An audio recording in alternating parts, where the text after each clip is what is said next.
আসসালামু আলাইকুম, শুভ সকাল। Khulna collector public school and কলেজের পক্ষ থেকে ষষ্ঠ শ্রেণীর ইংরেজি প্রথম পত্র অনলাইন ক্লাসে সবাইকে স্বাগতম জানাচ্ছি। আশা করছি তোমরা সবাই সুস্থ আছো, ভালো আছো এবং বাড়িতে নিরাপদে আছো।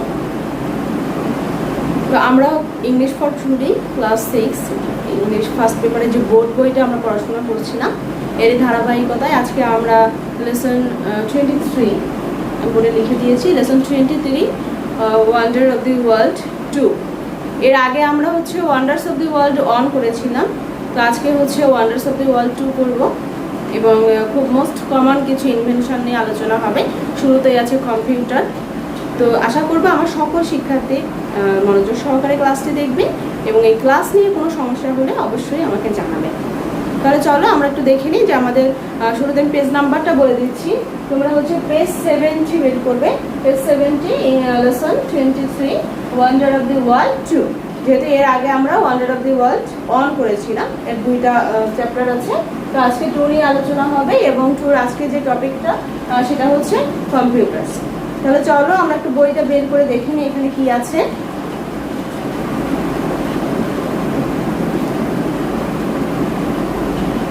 শুরুতেই দেখো এখানে একটি কম্পিউটারের ছবি আছে, তার আগে কিছু কথাবার্তা আছে, সেটা আমরা একটু দেখব। আর প্রত্যেকটা যে লেসন থাকে তোমরা খেয়াল করে থাকবে তোমাদের ইংলিশ ফর টুডের বইটা, প্রত্যেকটা লেসন যখন এইটা বোর্ড থেকে বোর্ড থেকে যখন একটা কম্প্রিহেনশন বা একটা টপিক সিলেক্ট করে, তার পিছনে কিন্তু অনেকগুলো কারণ থাকে যে এই টপিকসটা যদি আমার শিক্ষার্থীরা পড়াশোনা করে তাহলে তারা কি কি জ্ঞান অর্জন করতে পারবে বা কোন কোন দিক তারা শিক্ষা লাভ করতে পারবে। ঠিক সেরকম দেখো এখানে শুরুতেই দেওয়া আছে যে after completing the lesson students will be able to, এই লেসনটা সম্পূর্ণ করলে শিক্ষার্থীরা কি কি করতে সক্ষম হবে, রিড অ্যান্ড আন্ডারস্ট্যান্ড টেক্সট, কোনো একটা টেক্সট একটা পাঠ্যপুস্তক পড়তে এবং বুঝতে পারবে। রাইট শর্ট প্যারাগ্রাফস, তোমাদের যেমন আমি সবসময় বলি যে তোমরা এই কম্প্রিহেনশনগুলো যেগুলো প্যারাগ্রাফের মতো করে আসার মতো সেগুলো প্যারাগ্রাফ হিসাবেই শিখে ফেলবে। তো এখানেও সেই একটা কথাই বলা আছে যে তুমি যদি এইটা ভালোভাবে পড়াশোনা করো তাহলে শর্ট প্যারাগ্রাফও লিখতে পারবে। এরপরে এতে কি দেওয়া আছে দেখো, Nira and Mongkru are excited, Nira এবং মংক্রু খুবই উত্তেজিত। They are waiting eagerly for the teacher to come, তারা তাদের শিক্ষকের জন্য খুব আগ্রহ সহকারে অপেক্ষা করছে। অ্যান্ড স্টার্ট দ্য লেসন, এবং তাদের পাঠ কখন শুরু হবে সেই জন্য। তো এটা হয় যখন আমাদের রুটিন অনুযায়ী ক্লাস হয়, ক্লাসগুলো থাকে, তোমরা কিন্তু অপেক্ষা করো যে এই ক্লাস শেষ হয়ে তখন আরেকটা ক্লাস শুরু হবে। বিশেষ করে যখন আমাদের স্কুল কলেজ খোলা ছিল তখন যে একটা রুটিন অনুযায়ী যখন একজন শিক্ষক বের হয়ে যান, অন্য একজন শিক্ষক আসেন, তো শিক্ষার্থীরা অপেক্ষা করে সেই শিক্ষকের জন্য। সেরকম খুব এক্সাইটেড ছিল এই যে নীরা এবং মংক্রু নামে দুইজন students. They are going to read about the wonders of the modern world. তারা কি পড়তে যাচ্ছে? তারা পড়তে যাচ্ছে যে আধুনিক বিশ্বের যে বিষয়গুলো আছে, মানে বিষয় বলতে এখানে বোঝায় যেগুলো দেখলে আমরা আসলে আশ্চর্যান্বিত হয়ে যাই। যেমন এই যে কম্পিউটার, চিন্তা করো যে কম্পিউটার আবিষ্কারের পূর্বে মানুষের কিন্তু অনেক কষ্ট হতো এবং সেই কাজগুলো যেমন সময় সাপেক্ষ ছিল এবং সেগুলো সংরক্ষণ করাও কষ্টের ছিল। অফিস আদালত কোথায় এমন কোনো জায়গা নেই যেখানে কম্পিউটারের ব্যবহার নেই। তো এইখানে এই জন্য বলছে যে এর আগে এই জন্য এইগুলো বিস্ময়কর আবিষ্কার, যে কম্পিউটার, মোবাইল ফোন, তাই না, ইন্টারনেট। বিশেষ করে আমি বলবো এই করোনাকালীন সময়ে একটু ভেবে দেখো, যদি আমাদের এই যে ইন্টারনেট না থাকতো তাহলে পড়াশোনার কি অবস্থা হতো। এটা মানছি যে সবার কাছে পড়াশোনাটা পৌঁছাচ্ছে না, সবাই অনলাইন ক্লাস দেখছে না বা সুযোগ সুবিধা সবাই পাচ্ছে না, কিন্তু কিছু শিক্ষার্থী তো পাচ্ছে বা কারো কারো তো উপকার হচ্ছে। বিভিন্ন সেমিনার, বিভিন্ন মিটিং সব কিছুই কিন্তু এভাবে চালানো হচ্ছে। তো এই যে ইনভেনশনগুলো, এই জন্য এটা নাম হয়েছে ওয়ান্ডার। ওয়ান্ডার মানে বিস্ময়। But the wonders of the world, আচ্ছা এখানে যেটা ছিল they are going to read, এরকম একটা বিষয় সম্পর্কে তারা পড়তে যাচ্ছে। Read the text below. Below শব্দের অর্থ নিচে, আমি শব্দার্থ আলাদাভাবে লিখে দিব। বিলো শব্দের অর্থ নিচে এবং এটা একটা প্রিপোজিশন, যদি গ্রামাটিক্যালের সাইডে যাও, এটা হচ্ছে পার্টস অফ স্পিচের যে 8টি ভাগ আছে তার ভিতরে একটি ভাগ প্রিপোজিশন। বিলো মানে হচ্ছে নিচে। তাহলে কি দেওয়া আছে আমরা একটু দেখে নিই। People often speak about the wonders of the past. মানুষ অতীতের যে বিস্ময়কর আবিষ্কারগুলো নিয়ে প্রায় কথা বলে। Mostly they were huge buildings and constructions. বিশেষ করে কথা বলে এই যে বড় বড় যে বিল্ডিং এবং নির্মাণগুলো। হ্যাঁ, যারা আমরা আগের ক্লাসটা করেছি আমরা আইফেল টাওয়ার নিয়ে আলোচনা করেছিলাম। তো এগুলো যে বিস্ময়কর ইনভেনশন এবং হচ্ছে বিল্ডিং এবং নির্মাণ নিয়ে সেটা বলছে। দে আর অসাম অ্যান্ড ফ্যাবুলাস। তারা খুবই চমৎকার এবং অপূর্ব। নো ডাউট, নিঃসন্দেহে। নো ডাউট মানে নিঃসন্দেহে।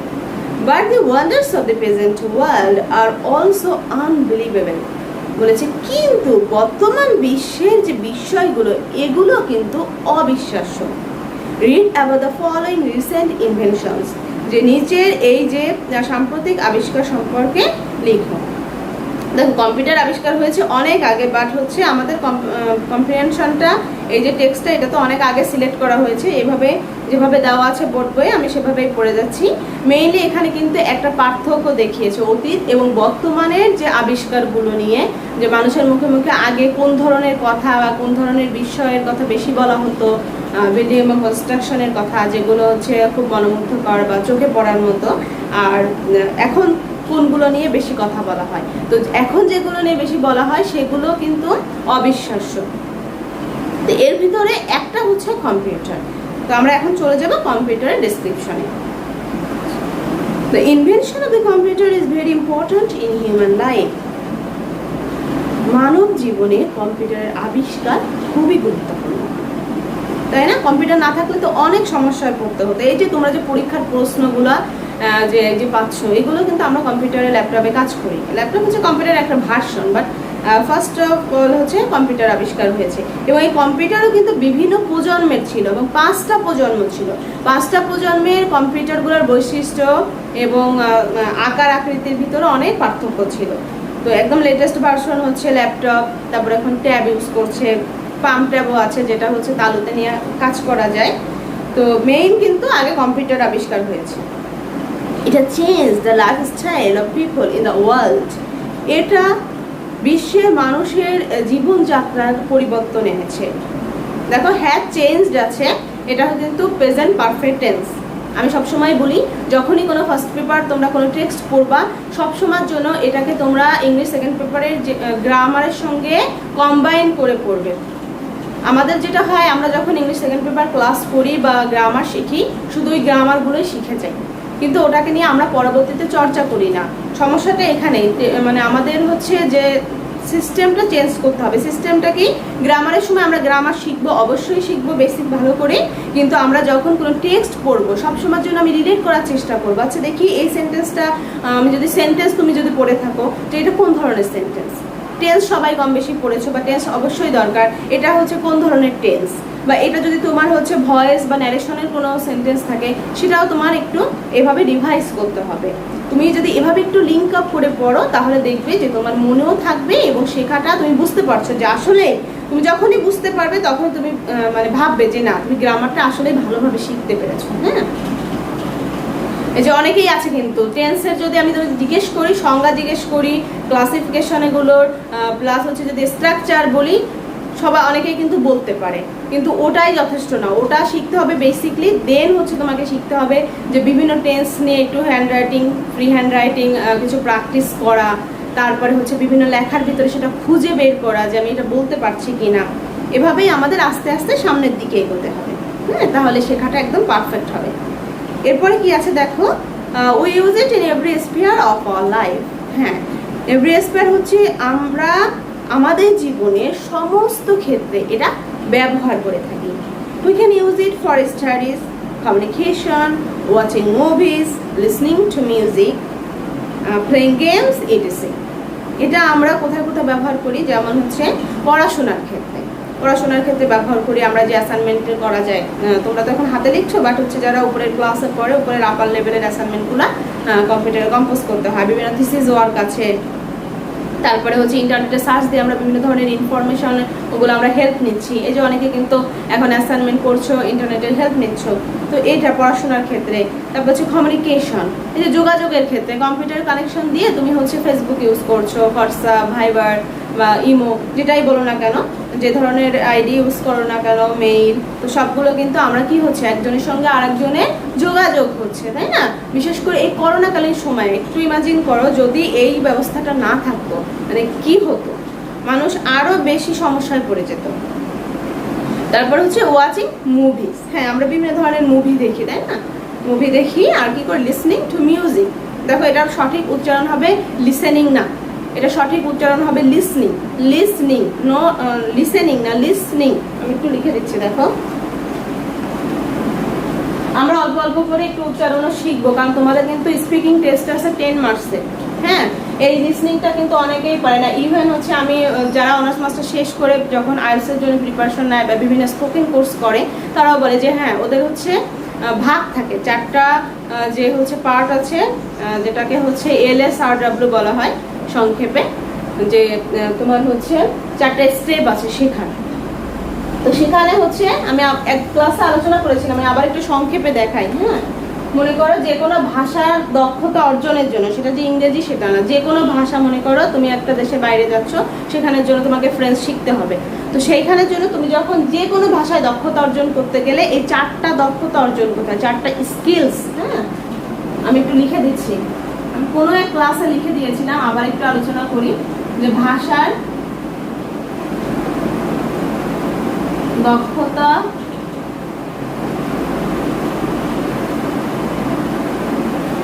অর্জনের জন্য,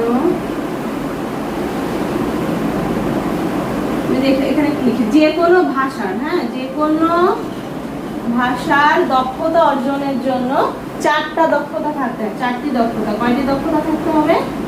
4টি দক্ষতা থাকতে হবে। 1 নম্বর হচ্ছে যেটা হচ্ছে 1 নম্বর, সেটা হচ্ছে শোনাটা। সর্বপ্রথম শোনাটাকেই বেশি গুরুত্ব দিচ্ছে। আমরা কিন্তু রং ওয়েতে ইংরেজি শিখি বা রং ওয়েতে আমরা ভাষা শিখি, আমাদের শেখার ওয়েটা কিন্তু পারফেক্ট না। আমরা সাধারণত কি করি, আমরা হচ্ছে রিডিং টেক্সটগুলো পড়ি, যেমন হচ্ছে যে ফার্স্ট পেপার বা সেকেন্ড পেপার যেটাই বলো না কেন, যে কোনো ভাষা আমরা রিডিং টেক্সটটা পড়ি এবং রাইটিংটা প্র্যাকটিস করি, যেহেতু পরীক্ষা হয় তোমাদের খাতায় লিখো। বাট আর যে 2টা দক্ষতা আছে, যেটা হচ্ছে লিসনিং এবং স্পিকিং, এই 2টা কিন্তু একদমই ইগনোর করা হয়। যদিও আমাদের বোর্ড বইয়ে এখন গুরুত্ব যেহেতু দিন দিন বেড়ে যাচ্ছে, আমাদের বোর্ড বইয়ে তোমাদের হচ্ছে ক্লাস 6 থেকে একটা 10 করে 20 মার্কসের পরীক্ষা থাকে, যে একটা লিসনিং এবং স্পিকিং। এটাও কিন্তু ওরকম পারফেক্টভাবে শেখানো হয় না, কোনো স্কুলে ওভাবে শেখানো হয় না। তো যেটা যার জন্য যেটা হয় যে এইটার কিন্তু একটা বড় একটা গ্যাপ থেকে যায়। তো এই জন্য যেটা হবে, আমরা যতটুকু সম্ভব আমরা শেখার চেষ্টা করবো, হ্যাঁ যতটুকু পসিবল। তো এই জন্য দেখো সর্বপ্রথম যে দক্ষতা সেটা হচ্ছে লিসনিং, LISTENING। এই লিসনিংটা, এটার উচ্চারণ হবে লিসনিং, নট লিসেনিং।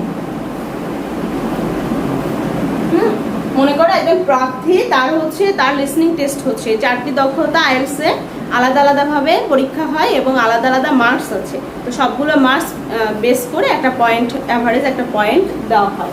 তো এখানে হচ্ছে মনে করো ক্যান্ডিডেট পরীক্ষা দিতে যাচ্ছে লিসনিং এর টেস্টের উপরে, কিন্তু সে মানে ভাইবা বসিতে যেই প্রথমেই যেহেতু যদি কোনোভাবে দেখা গেল বলে ফেলেছে লিসেনিং, তখনই বলবে যে তার অ্যাকসেন্ট মানে প্রোনাউন্সিয়েশনে প্রবলেম আছে, সে সঠিকভাবে এটা শেখে নেয়। তো ফার্স্ট যেটা আমরা সেই টেস্টের নামটাই যদি সঠিকভাবে বলতে না পারি, হ্যাঁ তা এটা সঠিক উচ্চারণ হবে লিসনিং, এটা সঠিক উচ্চারণ হবে লিসনিং। দেন হচ্ছে স্পিকিং, স্পিকিং, লিসনিং, স্পিকিং, তারপরে হচ্ছে রিডিং,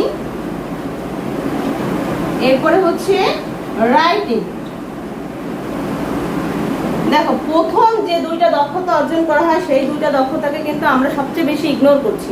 এর ফলপ্রসূতে যেটা হয়, যখন আমরা কোনো পড়াশোনা শেষে আমরা যখন কোনো জব ইন্টারভিউর জন্য যাই, তোমরা জানো, তো একটু ভালো জব পেতে গেলে বা একটু হায়ার লেভেলে তোমার কিন্তু এই লিসনিং এবং স্পিকিং 2টাই খুবই গুরুত্বপূর্ণ, খুবই রাখে, মানে হচ্ছে গুরুত্ব বহন করে। এই কারণে যে আমরা অনেকেই হচ্ছে গ্রামার ভালো পারি বা লিখতেও পারি, আমাদের লেখার মানও অনেকের ভালো আছে, কিন্তু আমরা কথা বলতে পারি না।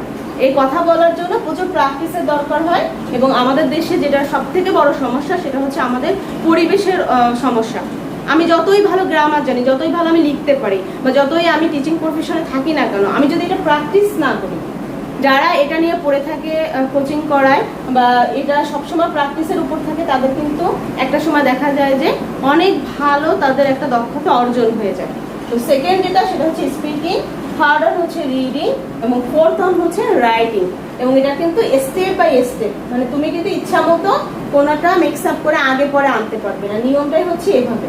এবং এটাকে সংক্ষেপে যদি মনে রাখতে যাও, যে স্টেপগুলো সংক্ষেপে আমি তোমাদের শেখানোর জন্য আমি বলি, সংক্ষেপে মনে রাখবে যে LSRW, মানে প্রত্যেকটা শব্দের ফার্স্ট যে অ্যালফাবেটটা আছে, হ্যাঁ, LSRW।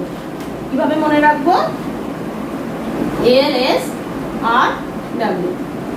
তো এইখানে লিসনিংটা খুব গুরুত্ব বহন করে। তুমি একটু ভাবো, এখনকার যে জেনারেশনের ছোট ছোট বাচ্চারা দেখা যায় যে তারা ইংলিশ কার্টুন দেখে দেখে অনেক শব্দ তারা বলতে পারছে, বা অনেক কিছু তারা বুঝতে পারছে, যেটা তুমি অনেক উপরের ক্লাসে থেকেও পারছো না, কারণ তুমি তো শোনো না, তোমার তো ওইটার প্রতি আকর্ষণ নেই, না তুমি ইংলিশ কার্টুন দেখো, না ইংলিশ মুভি দেখো, না ইংলিশ সংস।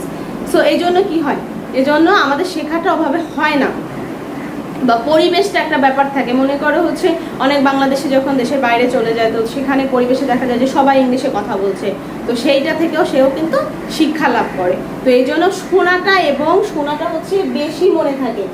অনেকে জব প্রিপারেশনের জন্য যারা BCS এক্সাম দেয় বা একটু হায়ার অ্যাম্বিশন থাকে, তারাও কিন্তু একটা টেকনিক্স ইউজ করে মনে রাখার জন্য। এটা হচ্ছে অডিও করে রাখে, কারণ প্রচুর পড়াশোনা থাকে, অডিও করে রাখে এবং ফ্রি টাইমে ওই অডিওগুলো শোনে। দেখো আমরা কিন্তু অনেক গান আমাদের মনে থাকে। কিভাবে? আমরা কি লিখে লিখে গান প্র্যাকটিস করি না, আমরা শুনে শুনে গানটা প্র্যাকটিস হয়ে যায়। ইভেন যে আমরা হিন্দি গানগুলো অনেকের পারো, তো এগুলো কিভাবে পারো? তোমার কি স্কুলে কখনো গ্রামারে হিন্দি গ্রামার কি কখনো শেখানো হয়েছে, বা ভাষা শেখানো হয়েছে? শেখানো হয়নি। একমাত্র আমরা কি করি, হিন্দি সিরিয়ালের প্রতি আমাদের আকর্ষণ আছে, হিন্দি মুভির প্রতি আকর্ষণ আছে, ওই দেখে দেখে, ওই শুনে শুনে যদি তুমি একটা এরকম ভাষা একটা আনতে পারো, তাহলে যেখানে ইংরেজির মতো একটা ভাষা, যেখানে তোমার একটা পাঠ্যপুস্তক, দুইটা বই আছে, একটা সেকেন্ড পেপার, একটা ফার্স্ট পেপার এবং একটা সেকেন্ড পেপার, এবং গ্রামার তুমি কম বেশি সবাই পারে, তো সেটা কেন পসিবল হবে না? এটার জন্য করতে হবে তোমাকে ইচ্ছা শক্তি থাকতে হবে এবং প্রচুর প্র্যাকটিস করতে হবে, ধৈর্য ধরে প্র্যাকটিস চালিয়ে যেতে হবে। তো এই জন্য আমি বলবো এই লিসনিংটা হচ্ছে সব থেকে গুরুত্বপূর্ণ একটা ভাষা শিক্ষার ক্ষেত্রে। দেন হচ্ছে স্পিকিং, এরপরে হচ্ছে শুনে শুনে সেটা বলার চেষ্টা করতে হবে। এক্স্যাক্টলি ওভাবে হবে না, দেরি হবে, বা ওই শোনাটা, কারণ ওদের যে অ্যাকসেন্টটা, ব্রিটিশ অ্যাকসেন্টটা তোমাকে বুঝতেও সময় লাগবে, কারণ তুমি শিখেছো লিসনিং, এখন ওরা বলছে লিসনিং এবং বলছে তো ধীরে সুস্থে না, ঠিক আছে? একটা বাক্য সেন্টেন্স বলে যাচ্ছে, খুব দ্রুত বলে যাচ্ছে।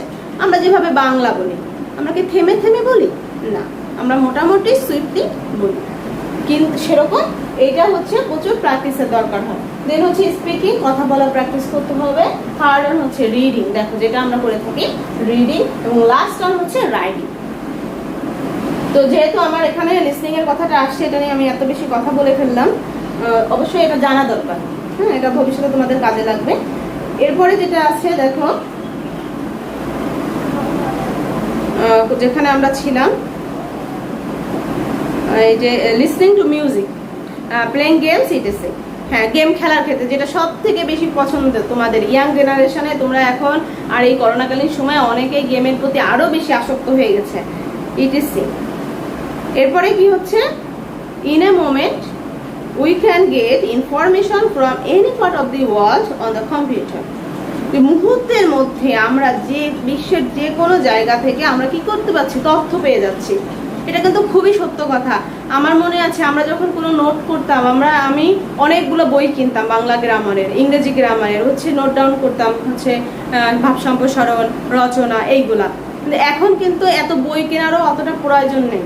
হ্যাঁ, বই কেনা ভালো, বইয়ের একটা তোমার একটা তো অবশ্যই বই হচ্ছে তোমার একটা হার্ড কপি তোমার কাছে থাকলো, একটা কালেকশনে থাকলো, সেটা অবশ্যই ভালো। কিন্তু এখন কিন্তু আমরা ইন্টারনেটে সার্চ করলেই অনেক কিছু পেয়ে যাচ্ছি, বিভিন্ন ওয়েবসাইটে বিভিন্ন ধরনের ইনফরমেশন নিয়ে ইজিলি আমরা যে কোনো নোট ডাউন করতে পারছি। তো সেইটা এখানে বলা হচ্ছে যে মুহূর্তের মধ্যে আমরা সেটা পেয়ে যাচ্ছি, কারো কাছে যেতে হচ্ছে না। যে আমরা স্যারদের কাছে যেতাম, লাইব্রেরিতে বসতাম, ওখানে গিয়ে গিয়ে খুঁজে খুঁজে দেখতাম যে এই বই আছে কিনা, বা স্যারের হেল্প নিতাম। তো এখন অনেকটা ইজি হয়ে যাচ্ছে কম্পিউটার এবং ইন্টারনেটের কারণে। এরপরে দেখো, people do not feel lonely as they can send emails to their friends and relatives. হ্যাঁ, মানুষ হচ্ছে এখন আর একাকিত্ব বোধ করে না, যেহেতু তারা তাদের বন্ধু এবং আত্মীয় স্বজনের কাছে মেইল সেন্ড করে, মানে তাদের যে মেসেজটা সেন্ড করে, এটাই বলছে। এটা তো স্বাভাবিক। আমরা কিন্তু যদি ঘরে বসে থাকতাম, আমাদের কাছে এখন খারাপ লাগতো। তোমরা কিন্তু ইজিলি তোমাদের টিচারদের সাথে, তোমাদের আত্মীয় স্বজন, বন্ধু বান্ধবের সাথে এই অনলাইনের মাধ্যমে কম্পিউটারের সংযোগ দিয়ে, তোমরা মোবাইল বা কম্পিউটারের সংযোগ দিয়ে তোমরা এগুলো ব্যবহার করতে পারছো। এই জন্য লোনলিনেসটা অনেকটা কমে গেছে।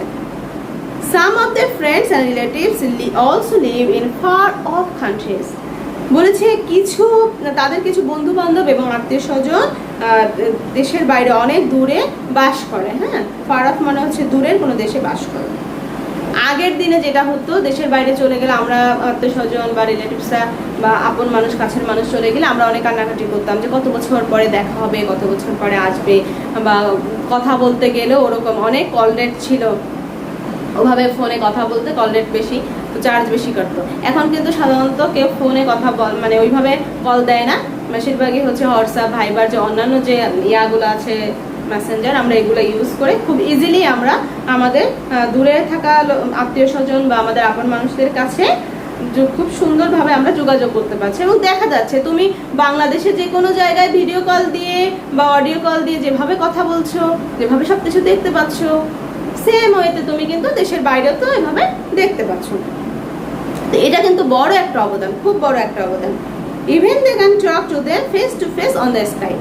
হ্যাঁ, যেটা বললাম যে এমনকি তারা ফেস টু ফেস, মানে স্কাইপের মাধ্যমে, আরও অনেক অ্যাপস আছে, শুধু যে স্কাইপে না, সেটা এখানে যে কোনো শুধু স্কাইপের কথা বলা আছে। তো তারা যে ভিডিও কলের মাধ্যমে যে কোনো এই যে অ্যাপস ব্যবহার করে তারা কি করছে, সামনাসামনি ফেস টু ফেস কথা বলতে পারছে। এরপরে কি আছে, with computer a person can always keep himself up to date. একটা কম্পিউটারের মাধ্যমে একটা ব্যক্তি সবসময় নিজেকে আপ টু ডেট রাখতে পারছে। এই যে ঘরে বসে আমরা সব ধরনের নিউজ পেয়ে যাচ্ছি না, কোথায় কি হচ্ছে না হচ্ছে, কবে শিক্ষা প্রতিষ্ঠান খুলছে, কোথায় করোনা আক্রান্ত হলো, কোন জায়গায় কি হচ্ছে, সব কিছু তুমি কিন্তু এখন মনে করো করোনার জন্য ঘরের বাইরে নিউজ পেপার আনতে পারছো না বা নিউজ পেপার আসছে না, তুমি ইন্টারনেটে সার্চ দিয়ে বা আমরা ওয়েবসাইটে গেলেই বিভিন্ন ধরনের খবর, এমনি তো ফেসবুকে ঢুকলেও তো বিভিন্ন ধরনের, বাংলাদেশ কবে জিতলো, কোন দেশের সাথে কবে খেলা হলো, কোন প্রেসিডেন্ট কে মারা গেল, কে গুরুত্বপূর্ণ কোনো কথা হলো, সব কিছু কিন্তু একদম মুহূর্তের মধ্যে আমরা পেয়ে যাচ্ছি। তার মানে কি, তাহলে তুমি নিজেকে অনেক আপ টু ডেট রাখতে পারছো।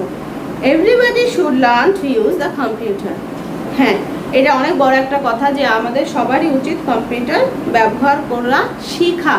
আমরা কি করি, অনেকে হচ্ছে শুধু বিনোদনের ক্ষেত্রে ব্যবহার করি, হ্যাঁ, শুধু গেমস খেলছি বা শুধু হচ্ছে মুভি দেখছি, এগুলো করছি, কিন্তু কম্পিউটারের অনেক কাজ আছে। ওই কাজগুলো যদি তুমি শিখতে পারো, তোমার ভবিষ্যতে অনেক কাজে লাগবে। বিভিন্ন ধরনের কাজ আছে, ফাংশনের শেষ নেই।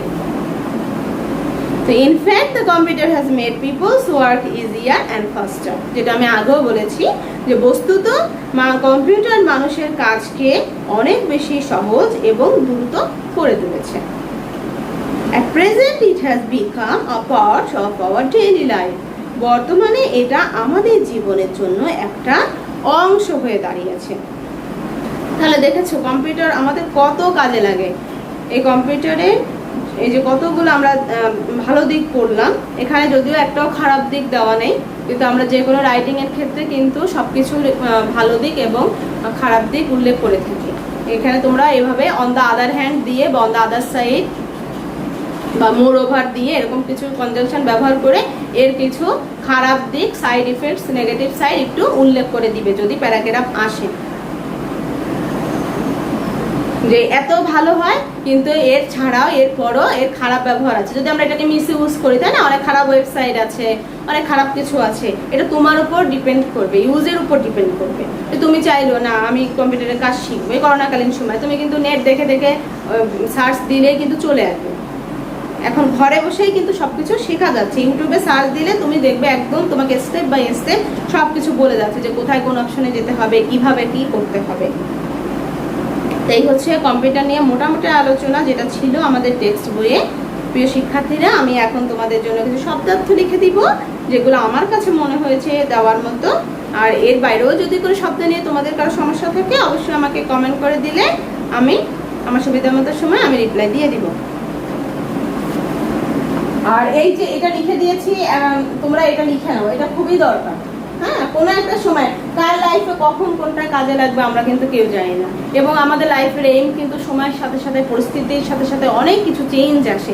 কোন একটা সময় তুমি ডিসিশন নিলা, তুমি হচ্ছে ইন্টারমিডিয়েট মানে এইচএসসি এক্সামের পরে তুমি হচ্ছে দেশের বাইরে মানে চলে যাবে স্কলারশিপ নিয়ে, সেই সময় কিন্তু তোমার ইংরেজি শিখতে হবে, ইংরেজি ভাষা শিখতে হবে। আবার আমরা অনেকে জবের জন্য ইংরেজি ছাড়াও অন্য ভাষাও শিখি, বিভিন্ন ভাষা প্রশিক্ষণ কেন্দ্র আছে। যে ভাষায় যাই শিখি না কেন, সবসময়ের জন্য যে কোনো ভাষার এই 4টা স্টেপ এইভাবে এই লেভেলগুলোকে এমফাসাইজ দিয়েই শিখতে হবে। তো তোমরা এটা একটু লিখে নাও, এটা জানা খুবই গুরুত্বপূর্ণ। আমি মুছে দিব, তারপরে আমি তোমাদের শব্দার্থ লিখে দেবো।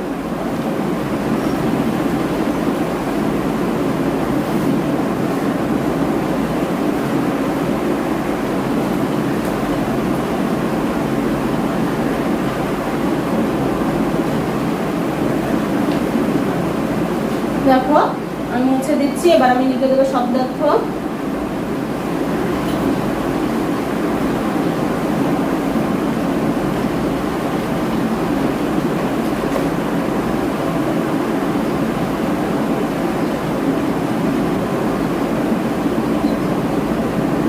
শব্দার্থ লিখছি। প্রথমে যে টপিকটা আছে ওয়ান্ডার, ওয়ান্ডার মানে হচ্ছে বিস্ময়, যেটা আমি শুরুতেই বলেছি ওয়ান্ডার। যে আমরা বলি না ওয়ান্ডারফুল, এই ওয়ান্ডারফুল শব্দটা কিন্তু ওয়ান্ডার থেকেই এসেছে, ওয়ান্ডার থেকেই এসছে ওয়ান্ডারফুল। ওয়ান্ডার, ওয়ান্ডার মানে হচ্ছে বিস্ময়, মানে যেগুলো আমাদেরকে অবাক করে। হিউজ, এই শব্দটা হচ্ছে হিউজ, হিউজ মানে হচ্ছে বিশাল কিছু। হিউজ হচ্ছে মনে করো মানে বিশাল কিছু, অনেক প্রকাণ্ড কিছু, বড় কিছু, হিউজ। এবং হিউজের সঙ্গে আরেকটা শব্দ আছে কাছাকাছি, HUG। এটা আমি কোন ক্লাসে বলেছি, তোমাদের বলেছি না অন্যদের বলেছি জানি না, তবে হিউজের সাথে সাথে হচ্ছে হাগ। হাগ শব্দটা দেখো মাত্র একটা ই এখানে নেই, এটার অর্থ হচ্ছে আলিঙ্গন করা বা কোলাকুলি করা, তাই না? আমরা ঈদের সময় কিন্তু কোলাকুলি করি। হাগ, হাগ মানে হচ্ছে আলিঙ্গন করা। তবে যদিও এই করোনাকালীন সময়ে অনেক কিছুতে আমাদের চেঞ্জ আসছে, এই যে হ্যান্ডশেক, এই যে কোলাকুলি করা, কাউকে জড়িয়ে ধরা অনেকদিন পর দেখা হলে, এইগুলো আসলে অনেক মানে স্ট্রিক্টলি এখন প্রহিবিটেড, এগুলো এখন একদমই করা যাবে না এই করোনার সময়। তো এটা হচ্ছে হাগ হচ্ছে আলিঙ্গন করা। যেহেতু এই দুটি শব্দ কাছাকাছি, এই জন্য এই দুটি শব্দকে আমরা কি করবো, একটা বক্সের ভিতরে, একটা খাঁচার ভিতরে আটকে রাখবো, যাতে হারিয়ে না যায়, পড়ার সময় খুঁজে বের করতে না হয়। এরকম কাছাকাছি শব্দগুলো আমরা সব সময়ের জন্য এইভাবে সুন্দরভাবে দেখো আমি বক্সের ভিতরে আটকিয়ে ফেলেছি, ঠিক আছে? এটা হয় কি, আমার যখন তোমরা পড়াশোনা করবে তখন তোমাদেরও এটা চোখে পড়বে এবং বুঝতে সুবিধা হবে। সবসময়ের জন্য এরকম একটা বক্স করে ফেলবে কাছাকাছি শব্দগুলো, যেমন একটা মাত্র অ্যালফাবেট এখানে রাখবে। এরপরে হচ্ছে ফলোইং। হ্যাঁ, ফলোইং হচ্ছে নিম্নবর্তী। ফলোইং শব্দটা অনেকেই আমরা হয়তো জানি না। ফলো মানে জানি, ফলো মানে অনুসরণ করা, কিন্তু ফলোইং তোমাদের যে কোনো কম্প্রিহেনশনে, যে কোনো টেক্সটে তোমরা দেখবে প্রায় আসে যে following text, following questions, answer the following questions. এই ফলোইং শব্দের অর্থ হচ্ছে নিম্নবর্তী, সম্পূর্ণ ডিফারেন্ট অর্থ। দেখো ফলোর সাথে ফলোইং এর কোনো মিল নেই, একটা শুধুমাত্র আইএনজির কারণে মিনিংটা চেঞ্জ হয়ে গিয়েছে। ফলোইং এটা হচ্ছে নিম্নবর্তী।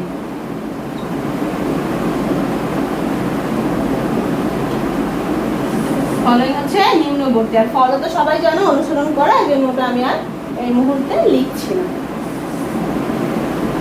এরপর হচ্ছে ইনভেনশন। ইনভেনশন হচ্ছে আবিষ্কার, ইনভেনশন। হ্যাঁ,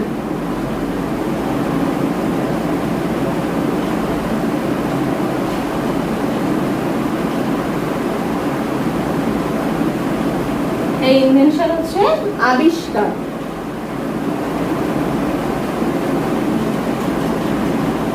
স্ফিয়ার, স্ফিয়ার মানে হচ্ছে ক্ষেত্র। হ্যাঁ, SPHERE, ক্ষেত্র। এই যে বলছে যে computer is used in every sphere of life, মানে জীবনের সমস্ত ক্ষেত্র। এই ক্ষেত্র বলতে বোঝাচ্ছে যেমন পড়াশোনা, যোগাযোগ, তারপরে হচ্ছে তোমার বিজনেসের জন্য কিন্তু লাগছে। এই যে দেখো, এই যে আমি বলতে ভুলে গিয়েছিলাম, এই যে অনলাইন বিজনেস এখন হচ্ছে, খুবই যারা ব্যবসায়ীরা তারা কিন্তু অনেকে অনেক সমস্যার মধ্যে আছে, বা অনেকে দেখা গেছে স্টুডেন্ট লাইফে টিউশনি করা, তো এই মুহূর্তে খুব সমস্যার মধ্যে আছে, অনেকে এখন অনলাইন বিজনেস ঘরে বসে শুরু করেছে। তো এই যে অনলাইন বিজনেসটাও কিন্তু এই কম্পিউটারের মাধ্যমেই তারা করছে, মোবাইলের মাধ্যমেই করছে। হ্যাঁ, মোবাইলটাও একটা ভার্সন, ওখানেও কিন্তু কম্পিউটারের কিছু কিছু কাজ অনেক কিছু করা যায় এখন, যে বিভিন্ন ধরনের যে সেটগুলো আছে স্মার্টফোন সেগুলো ব্যবহার করে। তো সেই জন্য বলছি যে এটা আমাদের জীবনের সমস্ত ক্ষেত্রে ব্যবহার করা হচ্ছে।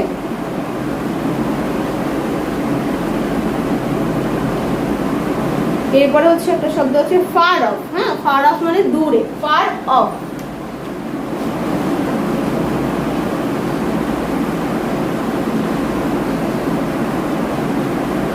ফার অফ মানে হচ্ছে দূরে। হ্যাঁ, ফার অফ, এই অফটা দেখো, এই অফের কিন্তু দুইটা অফ আছে এখানে, ও ডাবল এ, এই অফ। একটা শব্দ আছে শুধু অফ, এই একটা শব্দ আছে শুধু অফ, আর একটা শব্দ আছে ও ডাবল এ। এই যে ছোটখাটো বিষয়গুলো আমরা একটু খেয়াল রাখবো, এখানে শব্দটা কিন্তু ও ডাবল এফ অফ। হ্যাঁ, ফার অফ মানে দূরে।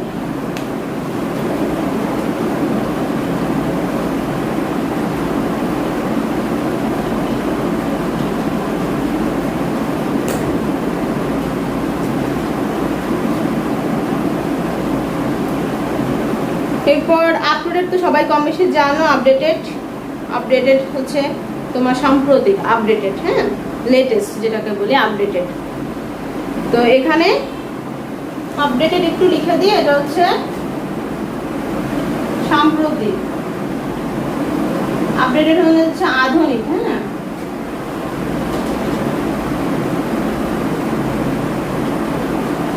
আধুনিক, সাম্প্রতিক, এভাবে আপডেটেড নিউজ আমরা বলি। সাম্প্রতিক যে নিউজ, সাম্প্রতিকও হয়, আমি সাম্প্রতিকও লিখে দিচ্ছি কমা দিয়ে।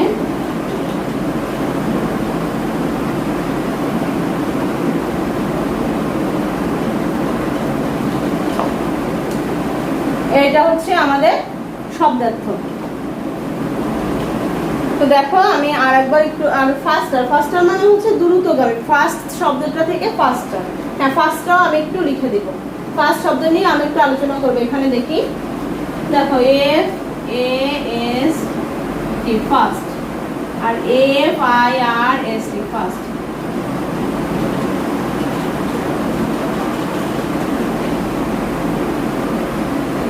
এটাও একটা বক্সের মধ্যে লিখতে হবে। দেখো আমি সরে যাবো, আমি বোর্ডটাকেই হাইলাইট করব, সমস্যা নেই, তোমরা একটু দেখো। এখানে আমি যে শব্দটি লিখেছি first, F A S T, first মানে হচ্ছে দ্রুত। এই কাছাকাছি শব্দগুলো আমরা অনেক সময় কনফিউজড হয়ে যায়, আমরা মিক্স আপ করে ফেলি। এই জন্য আমি সবসময়ের জন্য পড়ানোর সময় আমার কাছে যখনই আমি এরকম কাছাকাছি শব্দ দেখি, আমি সেগুলো নিয়ে আলোচনা করার চেষ্টা করি এবং এরকম একটা বক্সের ভিতরে রাখার চেষ্টা করি, যাতে আমার শিক্ষার্থীরা খুব সহজে এটা বুঝতে পারে। এবং এই এক জায়গায় করা থাকলে হবে কি, তুমি হচ্ছে তোমার কনফিউশনটা অনেকটা দূর হয়ে যাবে এবং ভালো মনে থাকবে। সবকিছু কিন্তু আমরা পরীক্ষার হলে ভুল করি না, কিছু কিছু কমন অধ্যায় তোমাদের কাছে কঠিন মনে হয়, কমন সব সাবজেক্টেরই সমান থাকে না। কিছু কিছু অধ্যায় দেখা গেছে তোমার কাছে খুব সহজ মনে হচ্ছে, বা কিছু কিছু অধ্যায় তোমার কাছে কঠিন মনে হচ্ছে। সেটা যে কোনো সাবজেক্টের ক্ষেত্রে, গণিত বলো, বাংলা, ইংরেজি, যেটাই বলো না কেন, কিছু কিছু টপিকস কঠিন মনে হয়, কিছু কিছু টপিক সহজ মনে হয়। তো যেগুলো কঠিন মনে হয় সেগুলো বারবার করে পড়াশোনা করতে হয়। তো এই যে যেমন ইংরেজির এই যে কাছাকাছি শব্দগুলো যেহেতু কনফিউজড হয়ে যায়, এই জন্য এগুলো কি করতে হবে, যখনই আমরা একটা শব্দ আসবে নিজে নিজে তোমার মনে করতে হবে, আচ্ছা ফার্স্ট মানে তো আমি শিখেছিলাম প্রথম, আবার এই ফার্স্টে আবার কি জিনিস, এটা হচ্ছে এফ এস টি, তাহলে দুইটার মধ্যে নিশ্চয়ই পার্থক্য আছে। এখন ইন্টারনেটে তুমি গুগলে সার্চ দাও, সাথে সাথে চলে আসবে, একদম তোমার সব চলে আসবে উচ্চারণ সহ, এটা কোন পার্টস অফ স্পিচ, সেন্টেন্স, মানে এক্সাম্পল, ডিটেলস তুমি পেয়ে যাচ্ছ, তোমার কারো কাছে যেতেই হচ্ছে না। এইগুলো আমরা একটু পড়ার সময় আমরা এভাবে একটু পড়াশোনা করার চেষ্টা করব। তাহলে এফএসটি ফার্স্ট হচ্ছে দ্রুত। আর একটা শব্দ হচ্ছে ফাস্টিং, ফাস্টিং হচ্ছে রোজা রাখা, উপোস থাকা। হ্যাঁ, যেমন হচ্ছে হিন্দু ধর্মে উপোস আছে, আর আমরা বলি মুসলমান ধর্মে যেমন আমাদের 1 মাস রোজা রাখতে হয়, এছাড়াও অনেক রোজা রাখে অনেকে। তো সেটা হচ্ছে, সেইটার ইংরেজিও কিন্তু এই ফাস্ট থেকে এসেছে, এফএসটি, সেই ফাস্টিংটাও এফএসটি থেকে এসেছে। আমি একটু লিখে দিব, ফাস্টিং মানে রোজা রাখা। হ্যাঁ, রোজা, ফাস্টিং একটু লিখে যেটা অ্যাড করে দিই, যেহেতু আমার মনে আসছে এই মুহূর্তে।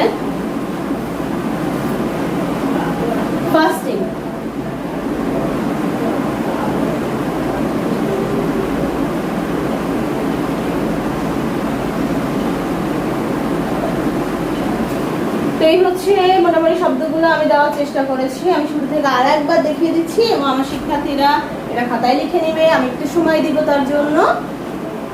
আর হচ্ছে অবশ্যই তারিখ দিবে, যেদিন যে ক্লাস করবে, যেদিন যে ক্লাসের নোট নিবে অবশ্যই সেদিনের তারিখ দিবে। ওয়ান্ডার হচ্ছে বিস্ময়। তারপরে হিউজ, হিউজ মানে হচ্ছে বিশাল কিছু, প্রকাণ্ড কিছু। হাগ, হাগ মানে হচ্ছে আলিঙ্গন করা। হ্যাঁ, আমরা হচ্ছে অনেক ফ্রেন্ড অনেকদিন পর দেখা হয়েছে, যেটা আমরা করে থাকি, মানে খুব এক্সাইটেড হয়ে যাই, আরে দোস্ত বলে জড়িয়ে ধরি। তো এরপরে হচ্ছে কোলাকুলি করি। ফলেন, ফলেন হচ্ছে নিম্নবর্তী, মানে নিচে নিচে, যে বলা হচ্ছে যে একটা টেক্সট নিচে দেওয়া আছে, সেটা পড়ে তুমি কম্প্রিহেনশনের প্রশ্নগুলোর আনসার করো। থাকে না যে read the following text, answer the following questions. এই ফলোইংটা আমরা অনেকেই জানি না, আমরা সবসময় কিন্তু এগুলো পড়ে যাচ্ছি, এই কম্প্রিহেনশন পড়ে যাচ্ছি বা কোশ্চেনের আনসার দিচ্ছি, বাট এই শব্দটা স্পেসিফিকলি আমরা এভাবে কখনো হয়তো শিখিনি। এরপর হচ্ছে ইনভেনশন। ইনভেনশন হচ্ছে আবিষ্কার। ডিসকভার মানেও আবিষ্কার, কিন্তু দুটোর মধ্যে পার্থক্য আছে। ইনভেনশন হচ্ছে নতুন কিছু আবিষ্কার, যেটা কখনো ছিলই না। যেমন কম্পিউটার কখনোই ছিল না, কম্পিউটার নতুন একটা হচ্ছে ডিভাইস আবিষ্কার করা হয়েছে। মোবাইল ফোন একটা ডিভাইস নতুন আবিষ্কার করা হয়েছে, তো এরকম। আর ডিসকভার হচ্ছে ছিল কিন্তু সেটাকে নতুন করে খুঁজে কেউ পেয়েছে। হ্যাঁ, তো জানতোই না যে এরকম কিছু একটা, এরকম করে একটা দ্বীপ আছে, এরকম করে একটা শহর, গুলো অনেক, এখন দেখো না অনেক কিছু খুঁজে পাওয়া যাচ্ছে। হ্যাঁ, এইগুলো হচ্ছে ডিসকভার। ডিসকভারি চ্যানেলে আমরা কি দেখি, ভিতরে ওইগুলো ছিল, ওটাকে নতুন করে খুঁজে বের করা হচ্ছে, গবেষণা করা হচ্ছে। এই দুটোর ভিতরে বেসিক পার্থক্য হচ্ছে এইখানে। এই জন্য আমরা এই বিষয়ে সতর্ক থাকবো।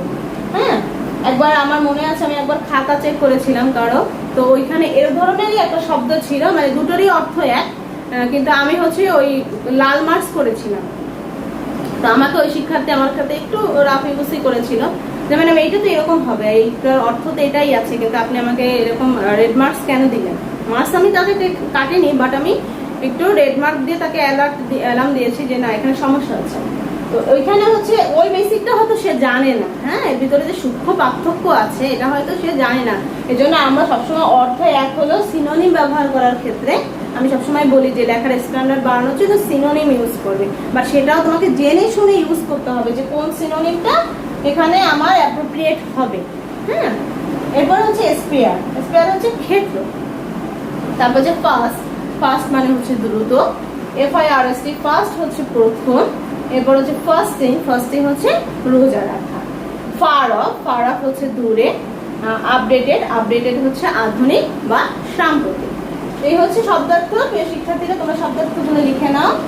এরপরে আমরা আমি এটা প্যারাগ্রাফের জন্য পড়ার জন্য একটু প্রিপেয়ার করে দিব, যে কিভাবে তোমরা এটা যদি প্যারাগ্রাফ আকারে আসে কিভাবে সহজেই তোমরা এটা লিখতে পারবে। কিছু হিন্টস আমি দিয়ে দিব।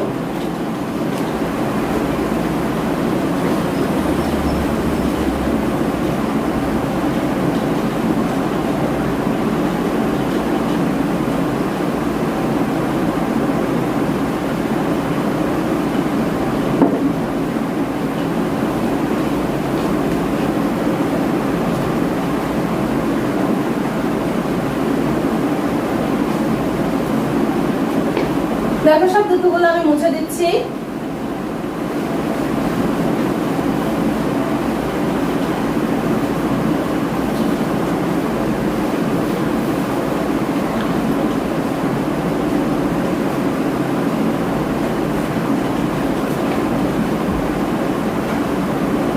এইটা যদি আমার প্যারাগ্রাফ আকারে পরীক্ষায় আসে, যেটা আমি বলবো, অবশ্যই তোমরা দুইটা সাইড লিখবে, যেটা একটু আগেও বলেছি যে একটু পজিটিভ সাইডগুলো বেশি আছে, সব আমাদের বইতে দেওয়া আছে, আর নেগেটিভ সাইড দুই একটা বলবে। যেমন হচ্ছে এইটা তোমার কি ক্ষতি হতে পারে, আমি জাস্ট একটা আলোচনা করি। হ্যাঁ, এটা তুমি এভাবে বলতে পারো যে আমাদের এই অনেক উপকারিতার পাশাপাশি মোরওভার অথবা এটা সত্ত্বেও অনেক ধরনের ওয়ার্ড তোমরা ব্যবহার করতে পারবে। সেটা কিরকম, তুমি এখানে বলতে পারো যে অন দ্য আদার হ্যান্ড, অনেকভাবে ডেসক্রিপশন লেখা যায়। পাশাপাশি যখন তুমি নেগেটিভ সাইড লিখবে, অন দি আদার হ্যান্ড কথাটা ইউজ করতে পারো। অন দি আদার হ্যান্ড মানে অপর দিকে। হ্যাঁ, সবকিছু বলি না যে এপিট ওপিট আছে, একভাবে আমরা দেখলে হবে না, অন্যদিকেও আমাদের জাজ করতে হবে। তো অন দ্য আদার হ্যান্ড মানে অপর পক্ষে বা অপর দিকে, এই শব্দটা ব্যবহার করতে পারো। অন দ্য আদার সাইড বলতে পারো। হ্যাঁ, অন দ্য আদার সাইড দিয়ে শুরু করতে পারো। এইগুলো কিন্তু লেখার মানটাকে অনেক অনেক স্ট্যান্ডার্ড করে। এগুলো কিন্তু একটা রাইটিং টিপস আমি তোমাদের জন্য দিচ্ছি। On the other side. আচ্ছা, আরো শব্দ আছে, অনেক শব্দ আছে, শেখার কোনো শেষ নেই। কয়টা লাগবে তোমার? অন দ্য কন্ট্রারি, আমি খুব বেশি দিব না, খুব বেশি দিলে আবার অনেকের কাছে কঠিন মনে হবে। On the contrary, on the contrary, এভাবে তুমি লিখতে পারো। আবার এই শব্দগুলো তুমি যদি ব্যবহার করতে না চাও, তুমি বলতে পারো মোর ওভার। মোর ওভার মানে এ ছাড়াও, তারপরে নেভার দ্য লেস, এ সত্ত্বেও, হ্যাঁ, নান দ্য লেস, এরকম বিভিন্ন ধরনের সুন্দর সুন্দর ওয়ার্ড তুমি ব্যবহার করতে পারো। এরপরে দিয়ে এরকম যে কোনো যেটা চয়েস হয় সেটা কমা দিয়ে তারপর তুমি দুই একটা কথা লিখবে। যেমন হচ্ছে অনেক ইয়াং জেনারেশনটা এখন হচ্ছে তোমার গেমের প্রতি আসক্ত হয়ে যাচ্ছে, তাই না? গেম খেলছে, গেমের জন্য অনেকে জীবনও দিয়ে দিতে হচ্ছে, যে মা দেয়নি, ফোন কেড়ে নিয়েছে, ছেলে আত্মহত্যা করেছে। যে এখন বিভিন্ন ধরনের ভিডিও বানানো হচ্ছে, বিভিন্ন ধরনের নিউজ সরাসরি মানে আসছে, আসলে হচ্ছে এগুলো এখন বর্তমান যুগে হচ্ছে। এবং এই করোনাকালীন সময় অনেকটা বেড়ে গেছে এই কারণে, যেহেতু স্কুল বন্ধ, ফ্রেন্ডদের সঙ্গে আড্ডা দিতে পারছে না, বাইরে বেড়াতে যেতে পারছে না, এই কারণে এই করোনাকালীন সময় এই যে ইন্টারনেটের প্রতি আসক্ত, কম্পিউটার, ল্যাপটপ, মোবাইল ফোন যাই বলো না কেন, যে ডিভাইসের মাধ্যমে ইউজ করো না কেন, এগুলো ডে বাই ডে বেড়ে যাচ্ছে এবং এটা খুব বড় একটা ইফেক্ট ফেলছে আমাদের উপরে। তো এই জন্য বলবো যে এই যে এইগুলো বলতে পারো খারাপ দিক থেকে, হ্যাঁ। তারপরে অনেক খারাপ খারাপ ওয়েবসাইট আছে যেগুলো আমাদের জন্য ক্ষতিকর, যেগুলো মানে এই যে তোমরা এখনো ম্যাচুরিটি আসে নাই তোমাদের ভিতরে, অতটা ভালো বোঝো না যে কোনটা দেখা উচিত কোনটা দেখা উচিত না, হ্যাঁ, লাইফের এই ডিসিশনটা তোমরা এখনো নিতে শেখোনি। তো এই বিষয়গুলো আছে। তারপরে তুমি যদি ফিজিক্যালি বলো, রাত জেগে আমরা এগুলো দেখছি, এটার ফলে কি হচ্ছে, আমাদের শরীরের ক্ষতি হচ্ছে, আই প্রবলেম দেখা দিচ্ছে, চোখের উপরে একটা ইফেক্ট ফেলে। তো বিভিন্ন ধরনের সমস্যা, এরকম কয়েকটা সমস্যা তোমরা উল্লেখ করে দিবে দুই একটা বাক্য দিয়ে, খুব বেশি দেওয়ার দরকার নেই। পজিটিভ সবগুলোই দিবে, আমাদের বই যে ইনফরমেশনগুলো আছে ওগুলো সবই রাখবে, তার পাশাপাশি তোমরা দুই একটা নেগেটিভ সাইডও বলে দিবে। ওকে, তারপরে তুমি আর একটা কথা বলতে পারো, নেগেটিভ সাইড বলার পরে একটা কথা বলতে পারো যে এর দুই একটা নেগেটিভ সাইড থাকলেও এর উপকারিতা বেশি, যেটা আমাদের কাছে যেটা হচ্ছে অনস্বীকার্য, আনবিলিভেবল, হ্যাঁ, বা যেটা হচ্ছে আমরা বলে বুঝাইতে পারবো না, এরকম একটা কথা এভাবে লিখতে পারো। তোমরা সবসময় যেন আগে বাংলা সাজাবে, তারপর তুমি ট্রান্সলেট করবে ইংলিশে। আর এখন তো গুগল ট্রান্সলেটে বিভিন্ন ধরনের অ্যাপস আছে, তুমি তোমার মানে বাংলা ভাষায় দিলে, তুমি মনে করো ইংলিশটা জানতে চাচ্ছ, ট্রান্সলেশনটা ইংলিশে চলে আসে। তো এখন অনেক ইজি হয়েছে পড়াশোনা, শুধু তোমাকে সিস্টেমটা জানতে হবে, তোমার আগ্রহ থাকতে হবে। আমাদের মতো কিন্তু না। আমার মনে আছে আমি একটা ফ্রি হ্যান্ড রাইটিং লিখেছি, কোনো একটা টপিক্স নিয়ে প্যারাগ্রাফ লিখেছি, স্যারের পিছন পিছন ঘুরে বেড়াতাম, স্যার কখন টাইম পাবে, কখন আমাকে একটু কারেকশন করে দিবে। তো এই বিষয়গুলো কিন্তু তোমাকে এখন অত কষ্ট করা লাগছে না। এবং আমি আমার এই 6 বছরের শিক্ষকতা লাইফে আমি এখন পর্যন্ত কোনো শিক্ষার্থী পাইনি যে একটা ফ্রি হ্যান্ড রাইটিং কখনো লিখে এনে আমাকে দিয়েছে যে ম্যাডাম একটু কারেকশন করে দেন। মানে এই আগ্রহটা তোমাদের ভিতরে নেই, তোমাদের ভিতরে হয়ে গেছে মুখস্থ করবে, অনেক পড়াশোনা করবে, লিখে আনবে, কিন্তু যে বেসিকটা শিখবো, সুন্দর করে ইংলিশে কথা বলা শিখবো, আমি একটু নিজের মতো করে ইংরেজিতে লিখতে চেষ্টা করবো, হোক ভুল হোক সমস্যা নেই, ভুল করতে করতেই শিখবে। এই ইচ্ছা শক্তিটাই আমাদের বেশি বেশি দরকার। তো এখানে যেটা হচ্ছে এইভাবে আমরা দুইটা সেন্টেন্স লিখে দিব। হ্যাঁ, এই যে অ্যাসাইনমেন্ট করতে দেওয়া হচ্ছে, অ্যাসাইনমেন্টটা কিন্তু তোমার একটা প্র্যাকটিস, যেটা তোমার ভবিষ্যতে কাজে লাগবে। কিন্তু তোমরা কি করছো, অ্যাসাইনমেন্টটা ফ্রেন্ডদের কাছ থেকে নিয়ে কপি করছো, তারপরে ইন্টারনেট থেকে সরাসরি ডাউনলোড করে নিচ্ছ। এটা করলে কিন্তু তোমার মেধার বিকাশটা হচ্ছে। হ্যাঁ, তুমি মার্কস, তোমার টিচার হয়তো তোমাকে ভালো একটা কমেন্ট দিয়ে দিচ্ছে, আর তুমি পার হয়ে যাচ্ছ, কিন্তু আলটিমেটলি ক্ষতিটা কিন্তু তোমার হচ্ছে। তোমার একটা বড় সুযোগ এখন নিজেকে করার, তুমি নিজের মতো করে লিখো, তোমার টিচার, তুমি সিনিয়রদের হেল্প নাও, তুমি তোমার বাসার গার্ডিয়ান বা তোমার টিচারের হেল্প নাও, কিন্তু তুমি ওই যে একটা ভিতরে ইয়া হয়ে গেছে, মানে কারটা দেখে দেখে লিখবো, ওই ইন্টারনেট থেকে লিখবো, মানে নিজের যে চেষ্টাটা, এই চেষ্টাটাই আমাদের ভিতরে খুব কম আছে। তো এইভাবে যদি ইংরেজি একটু চর্চা করা যায়, আমি আমার ক্লাস আমি কিন্তু অনেক গাইডলাইন তোমাদের দিয়ে থাকি, কারণ আমি চাই আমার শিক্ষার্থীরা শুধুমাত্র যে আমি আমার কোর্স শেষ করলাম, পরীক্ষায় পাশ করে ভালো করে চলে গেলাম সেটা না, আমার শিক্ষার্থীদের এইটা ভবিষ্যতে ইংরেজিটার প্রয়োজনীয়তা ডে বাই ডে বাড়বে ছাড়া কখনো কমবে না, যাতে তোমাদের ভবিষ্যৎ জীবনে তোমাদের কাজে লাগে। এই জন্য কিন্তু আমি তোমাদের এই গাইডলাইনগুলো দিয়ে থাকি।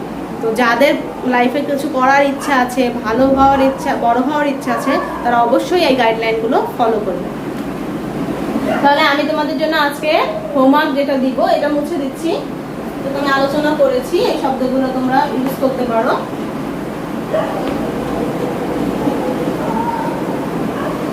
এসডব্লিউ হচ্ছে তোমাদের এই যে কম্পিউটার প্যারাগ্রাফ। হ্যাঁ, কম্পিউটার প্যারাগ্রাফ কথাটা শিখবে। Computer paragraph.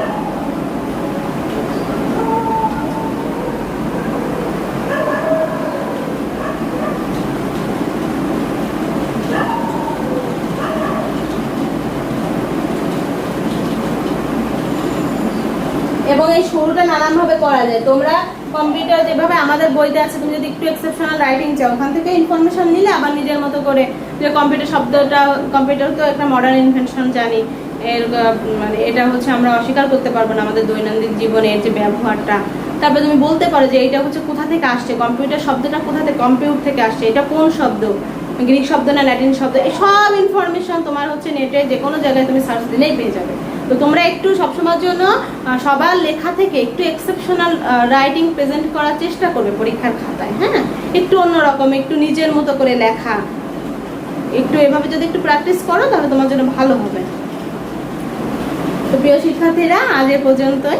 আর আমি ক্লাস তোমাদের সাথে আবার দেখা হবে। সেই পর্যন্ত তোমরা সবাই সুস্থ থাকো, ভালো থাকো। আল্লাহ হাফেজ।